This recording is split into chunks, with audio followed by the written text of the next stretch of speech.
Chapter 1.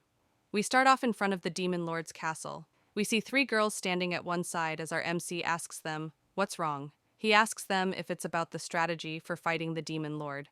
Before he could finish talking, one of the girls calls out his name. We see that it's the hero Reki alias. She tells him that in the name of hero Reki alias, she hereby kicks him out of the party. Hearing this suddenly shocks the MC. Now we see the MC talk about himself. His name is Jingeist. He left a small village with his childhood friend Reki, who received the hero blessing from the goddess, to defeat the Demon Lord. Along the way, they added Saint Yuri. With the addition of Luschka the sage to the team, they fight the Demon Lord's army in various places. Now back to the present, we see Reki continue and ask Jin if he remembers their promise. He thinks of the promise. He recalls the day when they set out on their journey. They made a pact with a priest. The pact being, if I become a hindrance, I'll leave the party. He wonders if she's thinking about the promise. With pain and sadness in his eyes, he thinks that he knew this day would come eventually, and replies to her and says that he does remember the promise. Hearing this makes Reki say, "I see." She suddenly starts acting like a maiden in love as she blushes and says, "That's good then." He explains that the early bloomer blessing he possesses allows for fast growth but has little potential. His contributions were significant at first. No matter how hard he trained, the gap between them never closed. The saint, the one who embodies the goddess and grants holy blessings. The sage who holds wisdom and wields lost ancient arts. And the hero, who has overwhelming physical abilities, who purifies demons. He was no match for them. In the more intense battles, he only became much more of a burden. Suddenly, the Saint Yuri speaks and tells him that they will carry on his feelings. The sage, Luschka, joins in and tells him that he's the best companion and that will never change. He thanks them both for saying that. Reki slowly calls him and goes close to him. As she comes closer, he pats her head and tells her to not worry, and he's sure that she can beat the Demon Lord. She replies and tells him that she's not worried about that. She tells him to wait for her, 'cause once they defeat the Demon Lord, she'll come and get him right away. He turns around and tells them that he should head back to his room as he needs to pack his things. The girls look at him with sadness in their eyes. As the MC approaches the door, he stands there with a troubled look on his face as he thinks what Reki said probably won't come true. After defeating the Demon Lord, they'll become heroes. It'll probably become difficult to even have a conversation. He speaks and tells them that he was also happy to travel with everyone. He turns around and thanks them as he has a bittersweet smile on his face. As he's thanking them, he's actually thinking that he honestly wanted to fight alongside them until the very end. As the MC walks out the room, everyone goes silent for a minute. Suddenly the saint suggests that they should go to bed too. The sage and Reki agree with her. Now, late night, we see Reki in her room. As she tightly hugs her pillow, she says that she has to defeat the Demon Lord as quickly as possible. With a sudden burst of energy, she says, "So I can go buy a wedding dress." Now we see her thinking about marrying the MC and thinking about their wedding. She thinks that she wants to arrange the entire wedding to his liking, but before that, she wants to go out in town with him after so long, just the two of them. She thinks that it's not that she dislikes Yuri or Luschka, but compared to when they first set out, her alone time with him has decreased. She remembers her childhood when he helped her. She remembers that he has always been her hero who stayed on her side. Even though she couldn't control the power granted by the blessing, he still showed kindness to a misfit like her. She recalls him telling her that no matter what others say, he'll always be on Reki's side. He tells her that she is precious family to him. Hearing this made her very happy. Reki asks him that if she defeats the Demon Lord, will he marry her? He laughs and tells her that if she still likes him by then, he definitely will. They both make a promise on that day to marry each other. In the present, she looks at the pinky which she used to make the promise and thinks that her precious memories, continuing from age 5, this is why she's been fighting all this time. She thinks that the promise which he remembers is this one. She plops on the bed as she says that, with their current strength, they could probably defeat the Demon Lord in just one day. But if something were to happen to him, that would be troublesome, so they had him leave the party temporarily. As she thinks about how much she loves him, she starts kicking her legs like a maiden in love. With a satisfied smile on her face, she wishes him good night and whispers, "I love you," and goes to sleep. Now in the shower, we see Yuri taking a bath as she thinks, "Why are you being so cute?" "I bet you're thinking about it, huh?" She feels bad for Jin, but even without him alone, their fighting power won't change much. In fact, he could become their weakness. She continues as she thinks that she can see right through what their childish hero is thinking. Reki plans to finish off the Demon Lord tomorrow and confess to Jin. She apologizes to Reki, as she cannot give up on this. No one understood the suffering of someone who has offered prayers as a saint since childhood. Since childhood, she's prayed as a saint, but no one ever understood her pain. As she says that it was the first time, she recalls the MC entering her room as he looked worried and concerned. As Yuri is on the ground, the MC tells her that whether it's something fun or painful, anything is fine, and asks her if she could tell him a story about her. Yuri sounds like she's about to cry as she asks him why would he go so far for her. He looks really worried as he tells her that it's because they've been all saved by her prayers, but she has no one to turn to, and that's wrong. She sounds doubtful as she asks him if such a thing is permitted. He grabs her hands and tells her that it doesn't matter whether someone permits it or not. If there's anyone who says they won't permit it, he'll punch them. He doesn't want to help the saint. He wants to help Yuri. Hearing him say this makes her bawl her eyes out. Now back in the shower, she thinks that the MC is such a kind person. When appealed to with such passionate eyes, even her frozen heart melts. She remembers him saying that he wants to support her and starts getting all lovey-dovey. Her eyes fill with passion as she thinks that she cried back then and couldn't respond, but the perfect timing has finally come. She gets out of the shower while thinking that the lonely look he gave when leaving the room. Did he get his heart broken, thinking that he was rejected? She tells him to not worry, as she will use everything of the saint to heal him. She thinks, virginity? What's that? I'll just quit being a saint. And besides, this is for both of them too, as she thinks of Reki and Ryushika. She starts imagining her wedding with the MC as she thinks that after defeating the Demon Lord, the party will disband, and it will be difficult for him to meet them due to their positions. However, if he has the position of the saint's husband, the country and people cannot treat him poorly. It will also become easier for Reki and the others to meet him. As she starts putting on her lingerie to seduce him, she thinks that Reki should be sleeping by now, and the serious Ryushika is probably preparing for tomorrow. It's the perfect plan for her to cross the line of breaking the seal during this time. As she thinks this, she barges into the MC's room with a big smile on her face. The second she opens the door, she's greeted with an empty room. Seeing him not there confuses and shocks her. As she's calling out to him, she notices a letter on the table. She picks it up and reads it. After reading the letter, she gets angry and scrunches it as she screams, "That old elf!"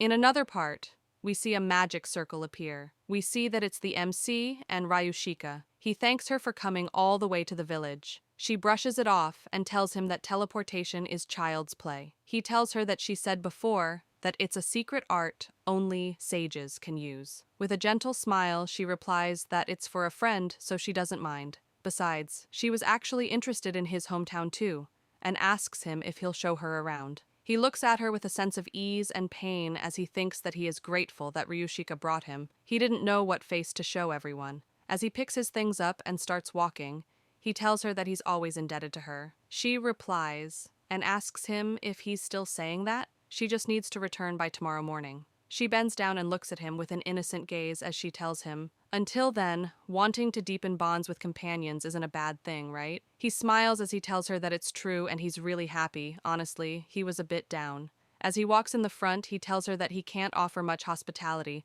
but she can come with him. As he walks ahead, Ryushika suddenly gets a sly smile on her face as she thinks that it's almost time. She explains her past. She was born as an elf, 2,800 plus years old. In human terms, she's at an age where her peers have already started families.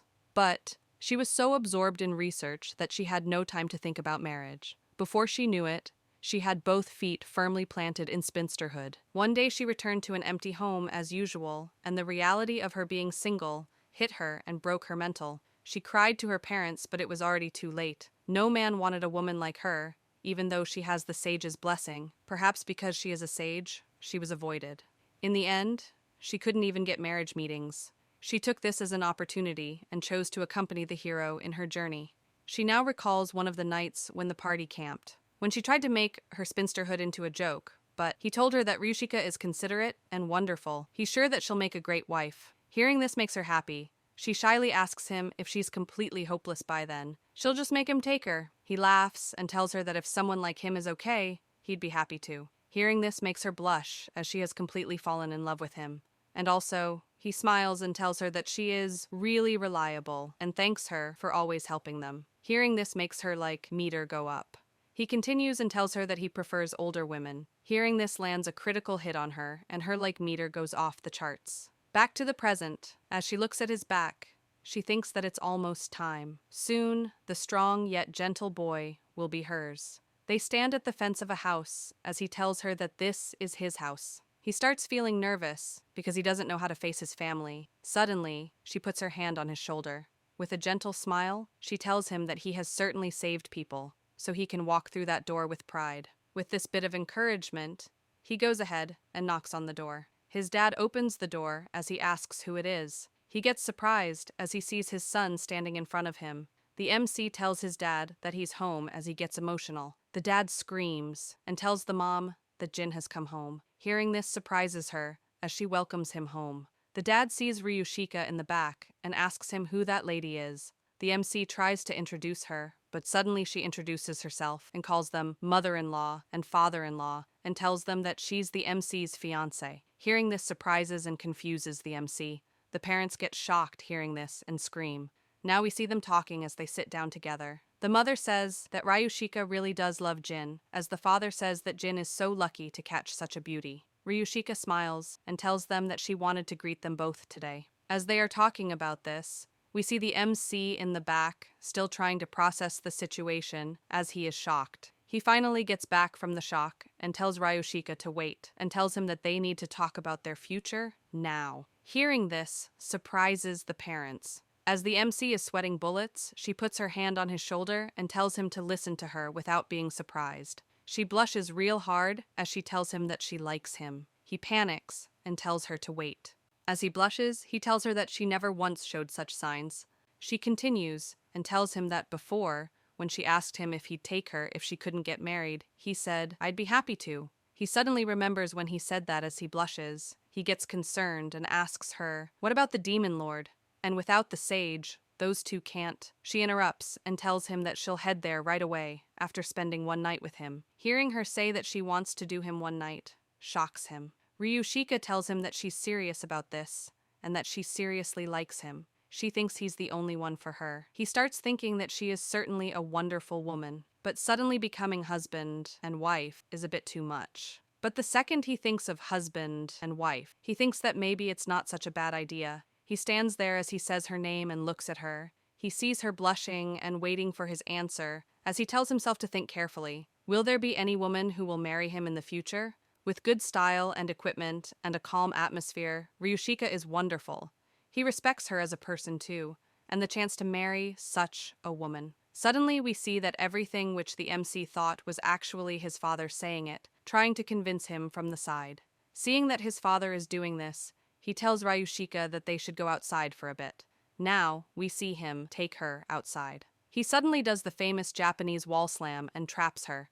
Seeing him do this makes her blush and panic. He asks her if she's serious about this. She stutters and tells him, "Of course I am." He looks at her and tells her that she is a precious companion to him. Right now, he can't confidently say he loves her, but from now on, he wants to see her as a woman. Hearing him say this makes her happy and tear up a little. He once again asks her if someone like him is okay. As she wipes her tears and holds his hand to her face, she tells him that he's the one she wants. He grabs her face and calls her name as they go in for a kiss. As they are real close to kissing, suddenly a shooting star appears in the sky. Suddenly, we see that it's not a shooting star. We see that it's the other girls crashing into the MC to stop him from kissing each other. The MC flies away as we see Ryushika worried about him. Ryushika runs to him. All the girls come to him as they look worried about him. Yuri cries as she asks if he's okay, and Reki tells him to please not die. The girls ask who on earth did this to him. As the MC is on the ground and bleeding, he thinks that they are the ones responsible for this. Ryushika tries to heal him as she tells them that they are in the way and asks them to move. Yuri tells them to leave the treatment to her and that the magic of the same type cancels each other. Ryushika looks suspicious of Yuri and asks her what's her real intention. Yuri tells them that after she heals him, she'll get lots of praise from him. Ryushika and Yuri start fighting. Ryushika tells Yuri to move aside and calls her a pink saint.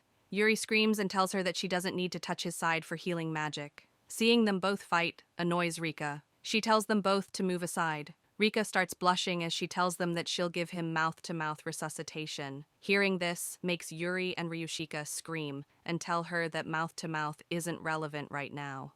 As they are fighting, the MC thinks that being thought of so much by his companions is truly a blessing. But why are they interrupting the treatment? He lays on the ground as he's still injured and bleeding. All of them look at him and start crying as they call his name and tell him to not die. And this is how this chapter ends. Hope you all enjoyed. Please like, share, and subscribe, and leave a comment. Thank you.